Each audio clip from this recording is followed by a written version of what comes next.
Hello दोस्तों, तो आज हम एक्सप्लेन करने जा रहे हैं थरस मूवी को जो साल 2026 में आई थी। So let's explain this movie. कहानी के शुरू में हमें पता चलता है कि कुछ ही समय में भारी तूफान आने वाला है और चारों तरफ विनाश फैलने वाला है। इस बात का पता न्यूज़ के माध्यम से डेल नाम के एक व्यक्ति को भी मिल जाता है जो समुद्र में मछली पकड़ने व उन्हें बेचने का काम करता है। अब हम डकोटा नाम की एक लड़की को देखते हैं जिसके मम्मी पापा नहीं हैं और उसकी देखरेख उसके अंकल डेल करते हैं। जब से डकोटा की मोम की मौत हुई है, डकोटा डरी डरी सी रहती है। डकोटा खाने का सामान लेने के लिए बाहर जाती है जहां वह देखती है कि बाहर भारी बारिश और तूफान चल रहा है और अफरा तफरी मची पड़ी है। तभी पास के अंकल डकोटा को घर में रहने के लिए बोलते हैं और उससे कहते हैं कि टाउन की सारी दुकानें बंद हैं। डकोटा घर वापस आ जाती है। अब हम तीन बहन भाई को देखते हैं जिसमें बड़ा भाई रॉन, छोटा भाई बिल और बहन डी होती है। वे तीनों मस्ती कर रहे होते हैं। तभी वहां पर उनके अंकल आ जाते हैं जो तीनों को फटकार लगाते हैं और वापस उन्हें घर ले जाते हैं। बता दें कि इन तीनों बहन भाइयों का पालन पोषण इनके अंकल बिली और आंटी रिचल करती हैं।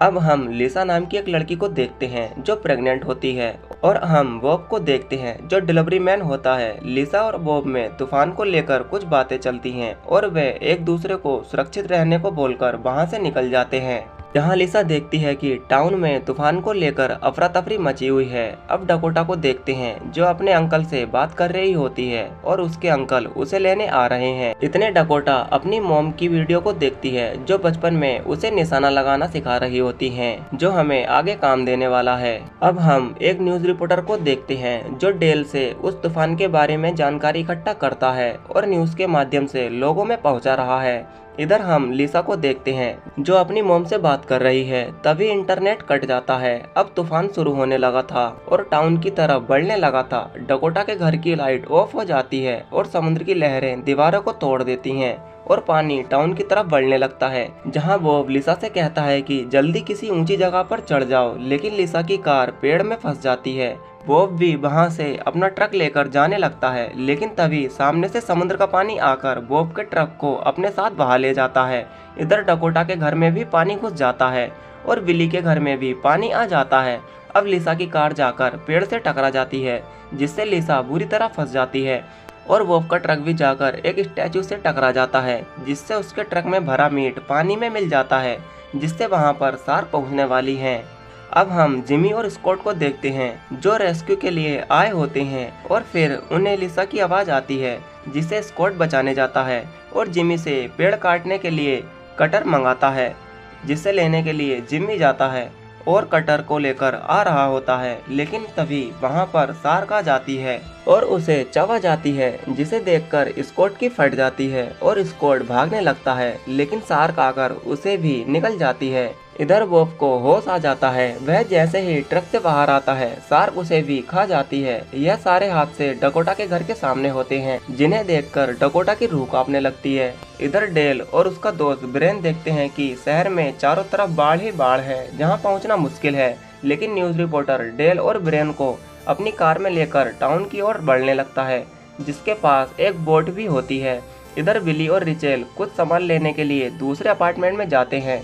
बिली कार का गेट खोलने ही वाला होता है, लेकिन तभी शार्क आकर बिली का हाथ उखाड़ ले जाती है और रिचेल की भी बुरी तरह मौत कर देती है। यह नज़ारा देखकर उन तीनों बहन भाइयों के होश उड़ जाते हैं। इधर लिसा फंसी पड़ी है और पानी का लेवल भी धीरे धीरे बढ़ रहा होता है।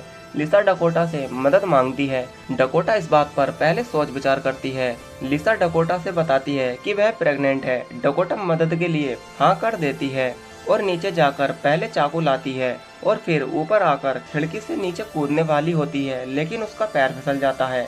लेकिन डकोटा भाग्यशाली होती है और वह पानी में गिरने से बच जाती है और कार के ऊपर आकर फिर एक घर की रूफ पर कदम रखकर लिसा तक पहुंच जाती है और चाकू से कार की छत को काटकर और पेड़ की टहनियों को काटकर लिसा को बाहर निकाल लेती है और उसे अपने घर ले आती है। इधर डेल और ब्रेन को सबसे बड़ी शार्क का पता चलता है जो तेजी से टाउन की ओर बढ़ रही होती है, जो एक चिंता का विषय है। अब हम उन तीनों बहन भाई को देखते हैं जो बहुत डरे हुए हैं और उनके घर का दरवाजा खुला होता है जिसे बंद करने के लिए डी जाती है। लेकिन दरवाजा बंद नहीं कर पाती, जिससे शार्क उनके घर में आ जाती है, जिसे देखकर बिल घबराने लगता है। इधर डी गिरने वाली होती है, लेकिन रॉन उसे बचा लेता है। इधर लिसा के दर्द शुरू होने लगता है। दर्द को देखते हुए डकोटा अपने घर के पर्दों से अपनी छत पर हेल्प का टैग बना देती है, ताकि रेस्क्यू टीम की नजर उस पर पड़ सके। लिसा के मां बनने में कुछ ही समय बाकी था और वह अब कभी भी मां बन सकती है। इधर डेल और ब्रेन के पास समय कम होता है और वह अपनी नाव तैयार करने लगते हैं। अब लिसा के तेज दर्द होने लगता है। डकोटा लिसा को पेन किलर देती है और पूरी प्लानिंग करने के बाद डकोटा बाहर जाने का फैसला करती है और घर के पास खड़ी एक नाव को लाने का फैसला करती है। इधर ये तीनों बहन भाई के घर में पानी का स्तर बढ़ता जाता है, जिससे इनकी सांसें थमने लगती हैं। अब रॉन नीचे बेसमेंट में जाने का फैसला करता है, क्योंकि नीचे बेसमेंट में बंदूक और कुछ कीमती सामान रखा है, जिससे इनकी जान बच सकती है। इधर डकोटा पानी में उतर चुकी थी। अब रॉन नीचे बेसमेंट में जाने लगता है, जहां वह बंदूक को नहीं ला पाता, लेकिन वह जरूरतमंद सामान को लेकर आने लगता है और शार्क से बचते हुए वापस आ जाता है। अब हम डकोटा को देखते हैं, जो शार्क से बचते बचते नाव तक पहुंच रही होती है, लेकिन शार्क डकोटा को चारों तरफ से घेर लेती हैं। और इसी बीच हम एक बहुत बड़ी शार्क को देखते हैं, जो डकोटा के नीचे से निकल जाती है और वह डकोटा को कुछ नहीं करती, क्योंकि शार्क को बच्चों का मीट पसंद नहीं होता। डकोटा नाव तक पहुंच जाती है और पास रखी शॉर्ट गन को उठा लेती है। इधर डेल और उसके साथी बोट से आ रहे होते हैं। वह तेज गति से आ रहे होते हैं, ताकि डकोटा तक जल्दी पहुंचा जा सके। अब डकोटा का घर डूबने लगता है और पानी की वजह से दीवारें कमजोर होने लगती हैं। लिसा डकोटा को आवाज लगाने लगती है, क्योंकि उसके पेट से बच्चा बाहर आने वाला होता है। लिसा दर्द से कराहने लगती है। इतने में घर पूरी तरह बर्बाद हो जाता है, जिससे लिसा पानी में गिर जाती है और तैरकर ऊपर आने लगती है। डकोटा भी नाव लेकर उसकी तरफ बढ़ने लगती है। लिसा पानी में ही अपने बच्चे को जन्म दे देती है, लेकिन उसके ब्लड से शार्क आ जाती है और तेजी से लिसा की ओर बढ़ने लगती है। लेकिन तभी डकोटा शॉर्ट गन से शार्क पर निशाना साध देती है और लिसा को शार्क के हमले से बचा लेती है। इधर ये तीनों बहन भाई मीट को बॉम्ब के ओरों पास से बांधकर उसमें आग लगाकर फेंक देते हैं, जिससे शार्क आकर जैसे ही उस मीट को खाती है, तभी वह बॉम्ब फट जाते हैं, जिससे ये शार्क के छींचड़े उड़ा देते हैं और शार्क को मारकर खुश होने लगते हैं।